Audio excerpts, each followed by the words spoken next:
Recording by Phil Chenevert. The Eyes Have It by Philip K. Dick. Published in the magazine Science Fiction Stories, 1953. It was quite by accident I discovered this incredible invasion of Earth by life forms from another planet. As yet I haven't done anything about it.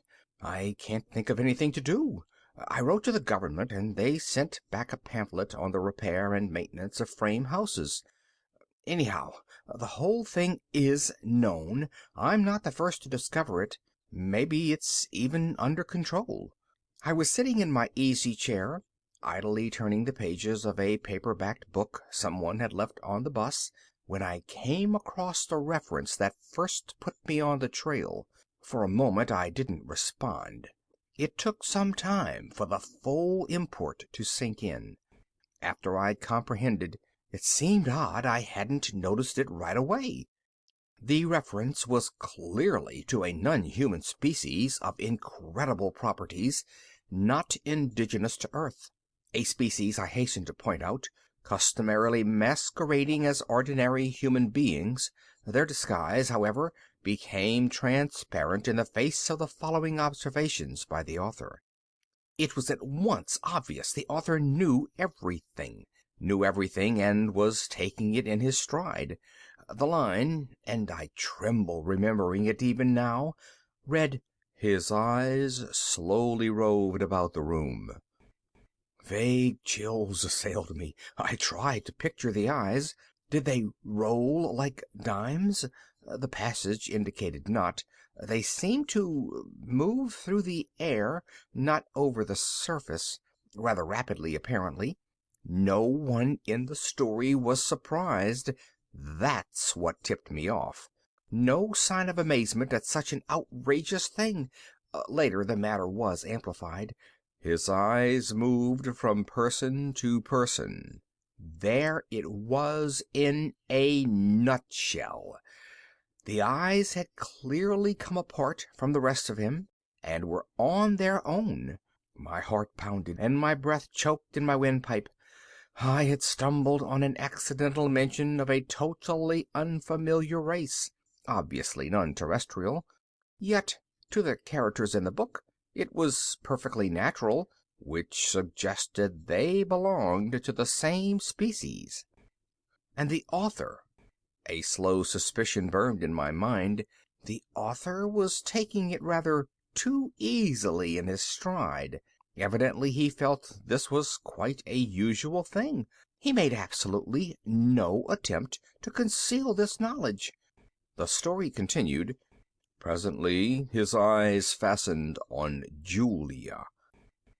Julia, being a lady, had at least the breeding to feel indignant. She is described as blushing and knitting her brows angrily. At this I sighed with relief. They weren't all non-terrestrials. The narrative continues. Slowly, calmly, his eyes examined every inch of her. Great Scott! And here the girl turned and stomped off, and the matter ended. I lay back in my chair, gasping with horror. My wife and family regarded me in wonder. "What's wrong, dear?" my wife asked. I couldn't tell her.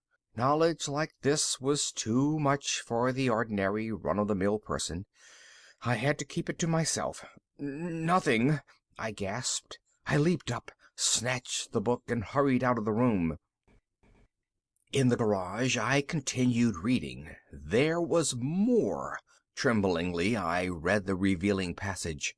He put his arm around Julia. Presently she asked him if he would remove his arm. He immediately did so, with a smile. It is not said what was done with the arm after the fellow had removed it. Maybe it was left standing upright in the corner. Maybe it was thrown away. I don't care. In any case, the full meaning was there, staring me right in the face. Here was a race of creatures capable of removing portions of their anatomy at will, eyes, arms, and maybe more, without batting an eyelash. My knowledge of biology came in handy at this point. Obviously they were simple beings, unicellular, some sort of primitive single-cell things, being no more developed than starfish. Starfish can do the same thing, you know.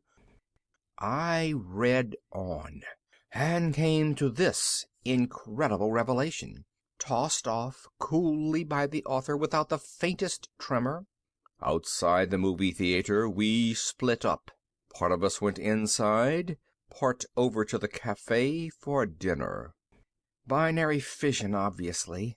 Splitting in half and forming two entities. Probably each lower half went to the cafe, it being farther, and the upper halves to the movies. I read on, hands shaking. I had really stumbled onto something here. My mind reeled as I made out this passage. I'm afraid there's no doubt about it. Poor Bimney has lost his head again. Which was followed by, and Bob says he has utterly no guts. Yet Bimney got around as well as the next person. The next person, however, was just as strange. He was described as totally lacking in brains. There was no doubt of the thing in the next passage. Julia, whom I had thought to be the one normal person, reveals herself as also being an alien life form, similar to the rest. Quite deliberately, Julia had given her heart to the young man.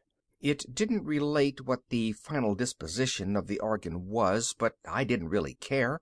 It was evident Julia had gone right on living in her usual manner, like all the others in the book, without heart, arms, eyes, brains, viscera, dividing up in two when the occasion demanded, without a qualm.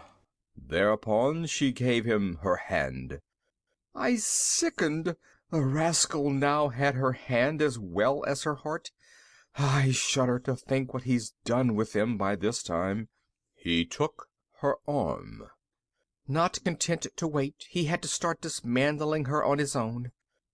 Flushing crimson, I slammed the book shut and leaped to my feet, but not in time to escape one last reference to those carefree bits of anatomy whose travels had originally thrown me on the track. Her eyes followed him all the way down the road and across the meadow. I rushed from the garage and back inside the warm house, as if the accursed things were following me. My wife and children were playing Monopoly in the kitchen. I joined them and played with frantic fervor, brow feverish, teeth chattering. I had had enough of the thing. I want to hear no more about it. Let them come on. Let them invade Earth. I don't want to get mixed up in it. I have absolutely no stomach for it. End of The Eyes Have It by Philip K. Dick.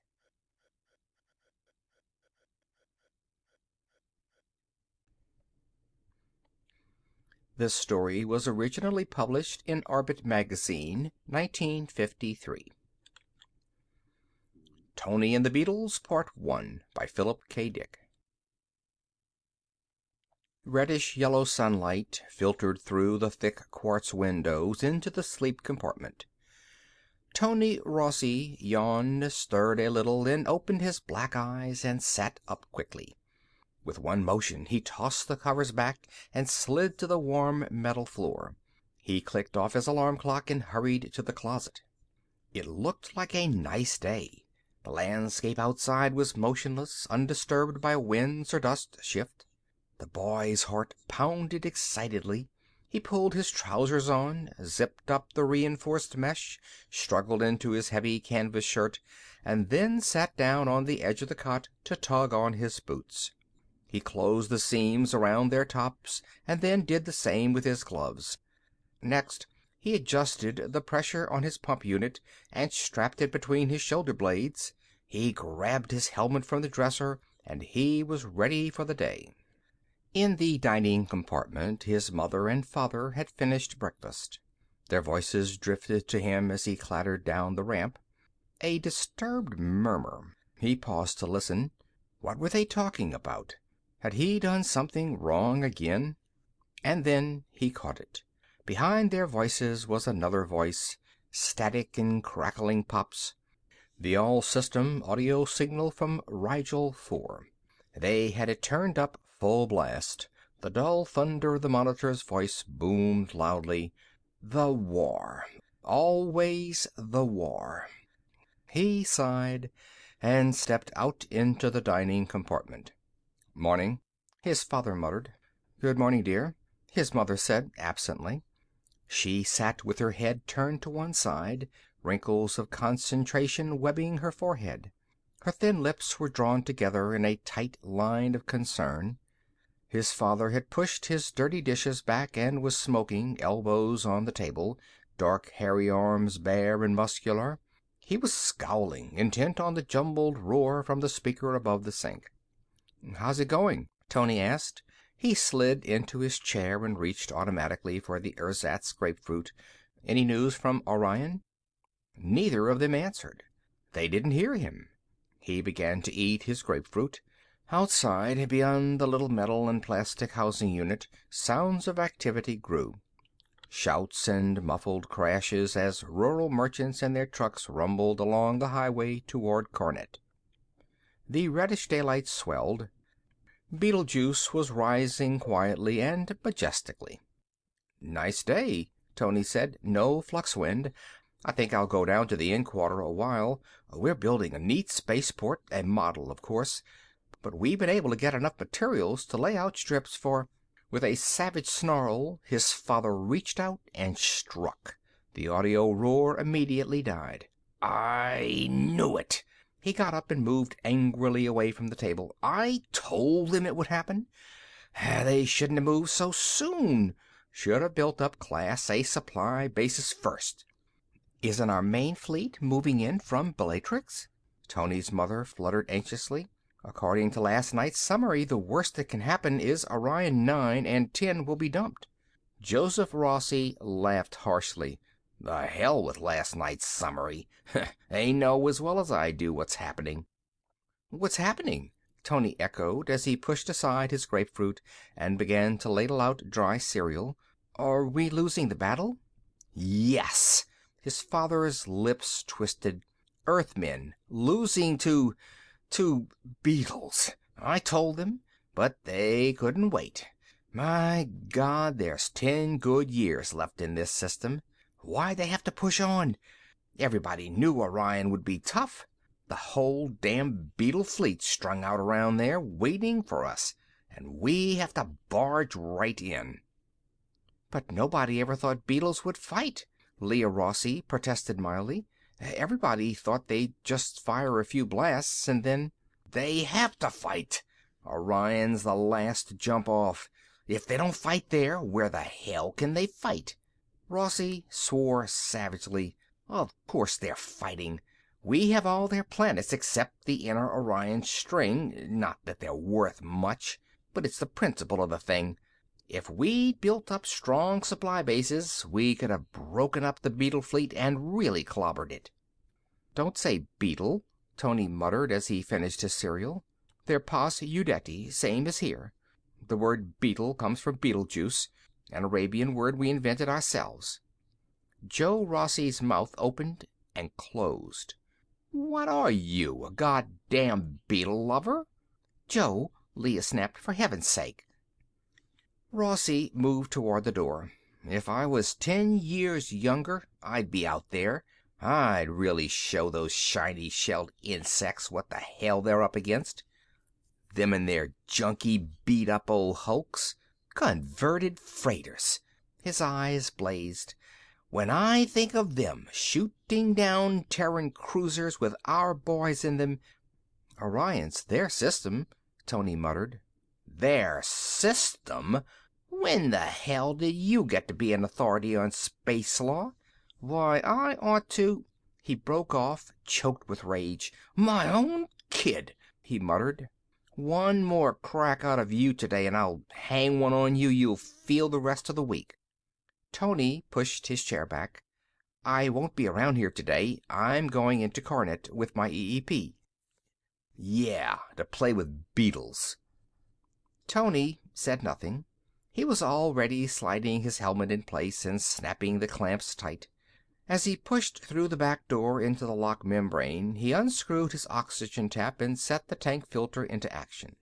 An automatic response conditioned by a lifetime spent on a colony planet in an alien system.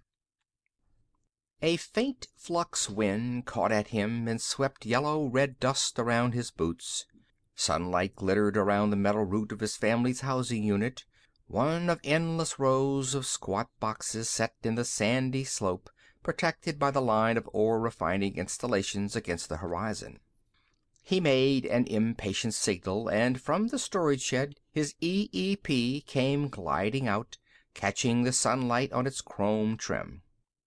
"We're going down into Carnet," Tony said, unconsciously slipping into the Pos dialect. "Hurry up."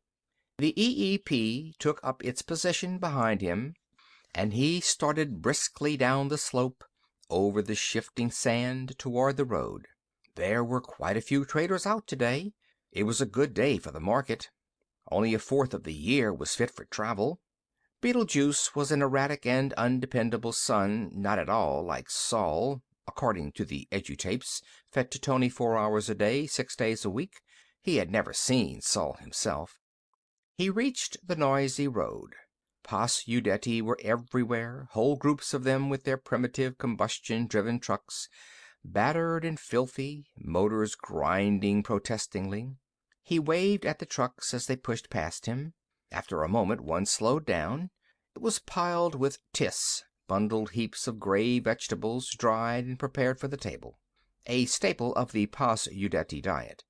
Behind the wheel lounged a dark-faced, elderly Pos, one arm over the open window, a rolled leaf between his lips. He was like all other Pos Udeti, lank and hard-shelled, encased in a brittle sheath in which he lived and died. "You want a ride?" the Pos murmured, required protocol when an Earthman on foot was encountered. "Is there room for my EEP?" The Pos made a careless motion with his claw. "It can run behind." Sardonic amusement touched his ugly old face. "If it gets to Carnet, we'll sell it for scrap. We can use a few condensers and relay tubing. We're short on electronic maintenance stuff." "I know," Tony said solemnly as he climbed into the cabin of the truck. "It's all been sent to the big repair base at Orion 1 for your Warfleet." Amusement vanished from the leathery face. "Yes, the Warfleet." He turned away and started up the truck again. In the back, Tony's EEP had scrambled up on the load of tis and was gripping precariously with its magnetic lines. Tony noticed the Pos Udeti's sudden change of expression, and he was puzzled. He started to speak to him, but now he noticed unusual quietness among the other Pos in the other trucks, behind and in front of his own. The war, of course. It had swept through this system a century ago. These people had been left behind. Now all eyes were on Orion, on the battle between the Terran Warfleet and the Pos Udeti collection of armed freighters. "Is it true," Tony asked carefully, "that you're winning?" The elderly Pos grunted. "We hear rumors." Tony considered. "My father says Terra went ahead too fast. He says we should have consolidated. We didn't assemble adequate supply bases. He used to be an officer when he was younger. He was with the fleet for 2 years." The Pos was silent a moment. "It's true," he said at last, "that when you're so far from home, supply is a great problem. We, on the other hand, don't have that. We have no distances to cover." "Do you know anybody fighting?" "I have distant relatives." The answer was vague. The Pos obviously didn't want to talk about it. "Have you ever seen your Warfleet?" "Not as it exists now. When the system was defeated, most of our units were wiped out. Remnants limped to Orion and joined the Orion fleet." "Your relatives were with the remnants?" "That's right." "Then you were alive when this planet was taken?" "Why do you ask?" The old Pos quivered violently. "What business is it of yours?" Tony leaned out and watched the walls and building of Carnet grow ahead of them. Carnet was an old city. It had stood thousands of years. The Paz Udeti civilization was stable. It had reached a certain point of technocratic development and then leveled off. The Paz had inter-system ships that had carried people and freight between planets in the days before the Terran Confederation. They had combustion-driven cars, audiophones, a power network of magnetic type. Their plumbing was satisfactory and their medicine was highly advanced. They had art forms, emotional and exciting. They had a vague religion. "Who do you think will win the battle?" Tony asked. "I don't know." With a sudden jerk, the old Paz brought the truck to a crashing halt. "This is as far as I go. Please get out and take your EEP with you." Tony faltered in surprise. "But aren't you going—" "No farther." Tony pushed the door open. He was vaguely uneasy. There was a hard, fixed expression on the leathery face, and the old creature's voice had a sharp edge he had never known before. "Thanks," he murmured. He hopped down into the red dust and signaled his EEP. It released its magnetic lines, and instantly the truck started up with a roar, passing on inside the city. Tony watched it go, still dazed. The hot dust lapped at his ankles. He automatically moved his feet and slapped at his trousers. A truck honked, and his EEP quickly moved him from the road up to the level pedestrian ramp. Paz Udeti in swarms moved by, endless lines of rural people hurrying into Karnet on their daily business. A massive public bus had stopped by the gate and was letting off passengers, male and female Paz, and children. They laughed and shouted.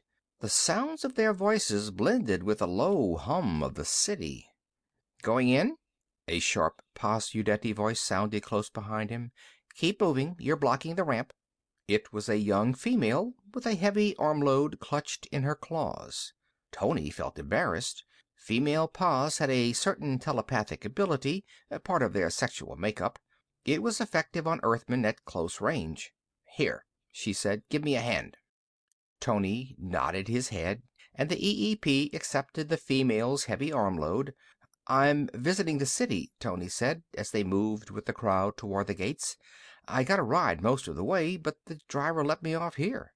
"You're from the settlement?" "Yes." She eyed him critically. "You've always lived here, haven't you?" "I was born here. My family came here from Earth 4 years before I was born. My father was an officer in the fleet. He earned an immigration priority." "So you've never seen your own planet. How old are you?" "10 years. Terran." "You shouldn't have asked the driver so many questions." They passed through the decontamination shield and into the city. An information square loomed ahead. Paz men and women were packed around it. Moving chutes and transport cars rumbled everywhere. Buildings and ramps and open-air machinery. The city was sealed in a protective, dust-proof envelope. Tony unfastened his helmet and clipped it to his belt. The air was stale-smelling, artificial, but usable. "Let me tell you something," the young female said carefully, as she strode along the foot-ramp beside Tony. "I wonder if this is a good day for you to come into Karnet. I know you've been coming here regularly to play with your friends, but perhaps today you ought to stay at home in your settlement." "Why?" "Because today everybody is upset." "I know," Tony said. "My mother and father were upset. They were listening to the news from our base in the Rigel system." "I don't mean your family. Other people are listening, too. These people here. My race." "They're upset, all right," Tony admitted. "But I come here all the time. There's nobody to play with at the settlement, and anyhow we're working on a project." "A model spaceport." "That's right." Tony was envious. "I sure wish I was a telepath. It must be fun."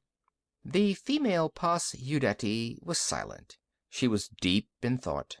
"What would happen," she asked, "if your family left here and returned to Earth?" "That couldn't happen. There's no room for us on Earth.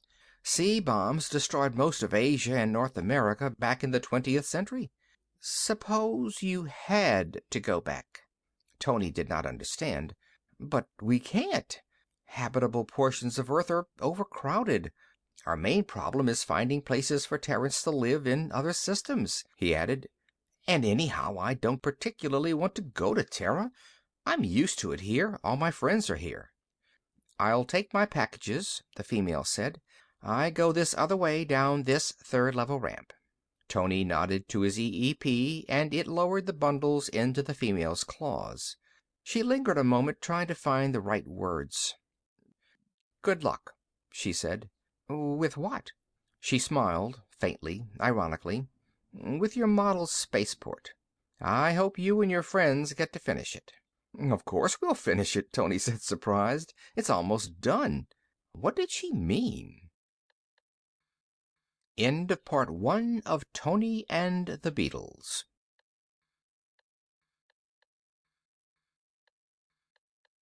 Tony and the Beetles by Philip K. Dick, Part 2. The Paz Udeti woman hurried off before he could ask her. Tony was troubled and uncertain. More doubts filled him. After a moment, he headed slowly into the lane that took him toward the residential section of the city, past the stores and factories to the place where his friends lived. The group of Paz Udeti children eyed him silently as he approached. They had been playing in the shade of an immense hingello whose ancient branches drooped and swayed with the air currents pumped through the city. Now they sat unmoving. "I didn't expect you today," Beprith said in an expressionless voice. Tony halted awkwardly, and his EEP did the same. "How are things?" he murmured. "Fine. I got a ride part way." "Fine." Tony squatted down in the shade. None of the Paz children stirred. They were small, not as large as Terran children. Their shells had not hardened and had not turned dark and opaque like horn. It gave them a soft, unformed appearance, but at the same time it lightened their load. They moved more easily than their elders. They could hop and skip around still, but they were not skipping right now. "What's the matter?" Tony demanded. "What's wrong with everybody?" No one answered. "Where's the model?" he asked. "Have you fellows been working on it?" After a moment, Lyre nodded slightly. Tony felt dull anger rise up inside him. "Say something! What's the matter? What are you all mad about?" "Mad?" Beprith echoed. "We're not mad." Tony scratched aimlessly in the dust. He knew what it was. The war again. The battle going on near Orion. His anger burst up wildly. Forget the war. Everything was fine yesterday before the battle. "Sure," Lyre said. "It was fine." Tony caught the edge of his voice. "It happened 100 years ago. It's not my fault." "Sure," Beprith said. "This is my home, isn't it? Haven't I got as much right here as anybody else? I was born here." "Sure," Lyre said, tonelessly. Tony appealed to them helplessly. "Do you have to act this way? You didn't act this way yesterday. I was here yesterday. All of us were here yesterday. What's happened since yesterday?" "The battle," Beprith said. "What difference does that make? Why does that change everything? There's always war. There've been battles all the time, as long as I can remember. What's different about this?" Beprith broke apart a clump of dirt with his strong claws. After a moment he tossed it away and got slowly to his feet. "Well," he said thoughtfully, "according to our audio relay, it looks as if our fleet is going to win this time." "Yes," Tony agreed, not understanding. "My father says we didn't build up adequate supply bases. We'll probably have to fall back to—" And then the impact hit him. "You mean for the first time in 100 years?" "Yes," Lyre said, also getting up. The others got up too. They moved away from Tony toward the nearby house. "We're winning. The Terran flank was turned half an hour ago. Your right wing has folded completely." Tony was stunned. "And it matters. It matters to all of you." "Matters!" Beprith halted, suddenly blazing out in fury. "Sure it matters. For the first time in a century. The first time in our lives we're beating you. We have you on the run, you—" He choked out the word, almost spat it out. "You white grubs." They disappeared into the house. Tony sat gazing stupidly down at the ground, his hands still moving aimlessly. He had heard the word before, seen it scrawled on walls and in the dust near the settlement. White grubs. The Pa's term of derision for Terrans. Because of their softness, their whiteness, lack of hard shells, pulpy, doughy skin. But they had never dared say it out loud before. To an Earthman's face. Beside him, his EEP stirred restlessly. Its intricate radio mechanism sensed the hostile atmosphere. Automatic relays were sliding into place, circuits were opening and closing. "It's all right," Tony murmured, getting slowly up. "Maybe we'd better go back." He moved unsteadily toward the ramp, completely shaken. The EEP walked calmly ahead, its metal face blank and confident, feeling nothing, saying nothing. Tony's thoughts were a wild turmoil. He shook his head, but the crazy spinning kept up. He couldn't make his mind slow down, lock in place. "Wait a minute," a voice said. Beprith's voice, from the open doorway. Cold and withdrawn, almost unfamiliar. "What do you want?" Beprith came toward him, claws behind his back in the formal pas iudeti posture used between total strangers. "You shouldn't have come here today." "I know," Tony said. Beprith got out a bit of tis stalk and began to roll it into a tube. He pretended to concentrate on it. "Look," he said. "You said you have a right here, but you don't." Tony murmured. "Do you understand why not? You said it isn't your fault. I guess not. But it's not my fault either. Maybe it's nobody's fault. I've known you a long time. 5 years Terran." Beprith twisted the stalk up and tossed it away. "Yesterday we played together. We worked on the spaceport. But we can't play today. My family said to tell you not to come here any more." He hesitated and did not look Tony in the face. "I was going to tell you, anyhow, before they said anything." "Oh," Tony said. "Everything that's happened today, the battle, our fleet's stand, we didn't know. We didn't dare hope, you see. A century of running. First this system, then the Rigel system, all the planets, then the other Orion stars. We fought here and there, scattered fights. Those that got away joined up. We supplied the base at Orion. You people didn't know. But there was no hope. At least nobody thought there was." He was silent a moment. "Funny," he said. "What happens when your back's to the wall and there isn't any further place to go? Then you have to fight." "If our supply bases—" Tony began thickly, but Beprith cut him off savagely. "Your supply bases! Don't you understand? We're beating you. Now you'll have to get out. All you white grubs. Out of our system." Tony's EEP moved forward ominously. Beprith saw it. He bent down, snatched up a rock, and hurled it straight at the EEP. The rock clanged off the metal hull and bounced harmlessly away. Beprith snatched up another rock. Liar and the others came quickly out of the house. An adult pause loomed up behind them. Everything was happening too fast. More rocks crashed against the EEP.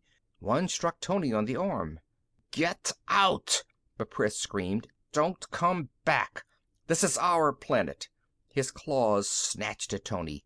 "We'll tear you to pieces if you—" Tony smashed him in the chest. The soft shell gave like rubber, and the pause stumbled back. He wobbled and fell over, gasping and screeching. "Beetle!" Tony breathed hoarsely. Suddenly he was terrified. A crowd of pas iudeti was forming rapidly. They surged on all sides, hostile faces, dark and angry, a rising thunder of rage. More stones showered. Some struck the EEP, others fell around Tony, near his boots. One whizzed past his face. Quickly he slid his helmet in place. He was scared. He knew his EEP's E-signal had already gone out, but it would be minutes before a ship could come. Besides, there were other Earthmen in the city to be taken care of. There were Earthmen all over the planet, in all the cities, on all the 23 Betelgeuse planets, on the 14 Rigel planets, on the other Orion planets. "We have to get out of here," he muttered to the EEP. "Do something!" A stone hit him on the helmet. The plastic cracked, air leaked out, and then the autoseal filmed over. More stones were falling. The pahs swarmed close, a yelling, seething mass of black-sheathed creatures. He could smell them, the acrid body odor of insects, hear their claws snap, feel their weight. The EEP threw its heat beam on. The beam shifted in a wide band toward the crowd of pos Udeti. Crude hand weapons appeared. A clatter of bullets burst around Tony. They were firing at the EEP. He was dimly aware of the metal body beside him. A shuddering crash. The EEP was toppled over. The crowd poured over it. The metal hull was lost from sight. Like a demented animal, the crowd tore at the struggling EEP. A few of them smashed in its head. Others tore off struts and shiny arm sections. The EEP ceased struggling. The crowd moved away, panting and clutching jagged remains. They saw Tony. As the first line of them reached for him, the protective envelope high above them shattered. A Terran scout ship thundered down, heat beams screaming. The crowd scattered in confusion, some firing, some throwing stones, others leaping for safety. Tony picked himself up and made his way unsteadily toward the spot where the scout was landing. "I'm sorry," Joe Rossi said gently. He touched his son on the shoulder. "I shouldn't have let you go down there today. I should have known." Tony sat hunched over in the big plastic easy chair. He rocked back and forth, face pale with shock. The scout ship which had rescued him had immediately headed back toward Carnot. There were other Earthmen to bring out, besides this first load. The boy said nothing. His mind was blank. He still heard the roar of the crowd, felt its hate, a century of pent-up fury and resentment. The memory drove out everything else. It was all around him, even now. And the sight of the floundering EEP, the metallic ripping sound as its arms and legs were torn off and carried away. His mother dabbed at his cuts and scratches with antiseptic. Joe Rossi shakily lit a cigarette and said, "If your EEP hadn't been along, they'd have killed you." "Beetles." He shuddered. "I never should have let you go down there.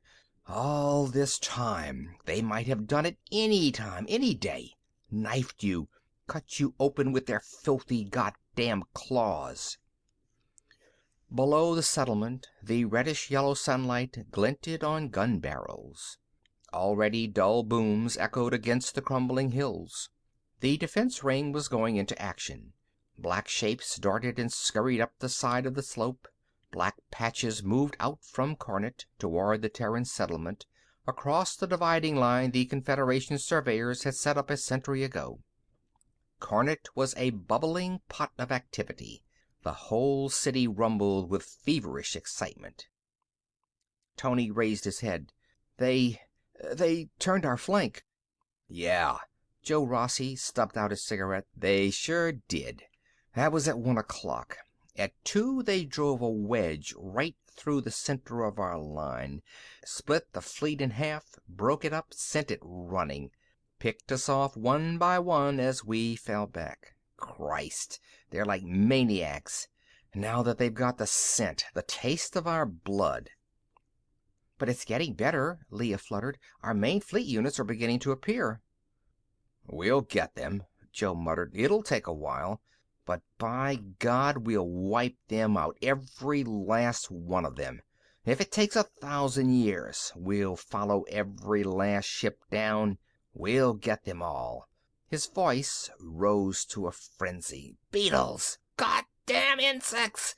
When I think of them trying to hurt my kid with their filthy black claws—" "If you were younger, you'd be in the line," Leah said. "It's not your fault you're too old. The heart strain's too great. You did your job. They can't let an older person take chances. It's not your fault." Joe clenched his fists. "I feel so futile. If there was only something I could do." "The fleet will take care of them," Leah said soothingly. "You said so yourself. They'll hunt every one of them down. Destroy them all. There's nothing to worry about." Joe sagged miserably. "It's no use. Let's cut it out. Let's stop kidding ourselves." "Oh, what do you mean?" "Face it. We're not going to win. Not this time. We went too far. Our time's come." There was silence. Tony sat up a little. "When did you know?" "I've known a long time." "I found out today. I didn't understand at first. This is stolen ground. I was born here, but it's stolen ground." "Yes, it's stolen. It doesn't belong to us. We're here because we're stronger. But now we're not stronger. We're being beaten. They know Terrans can be licked like anybody else." Joe Rossi's face was gray and flabby. "We took their planets away from them. Now they're taking them back. It'll be a while, of course. We'll retreat slowly. It'll be another 5 centuries going back. There are a lot of systems between here and Sol." Tony shook his head, still uncomprehending. "Even Lyre and Bepreth, all of them, waiting for their time to come? For us to lose and go away again, where we came from?" Joe Rossi paced back and forth. "Yeah, we'll be retreating from now on. Giving ground instead of taking it. It'll be like this today, losing fights, draws, stalemates, and worse." He raised his feverish eyes toward the ceiling of the little metal housing unit, face wild with passion and misery. "But by God, we'll give them a run for their money. All the way back, every inch." End of Part 2 of Tony and the Beatles by Philip K. Dick.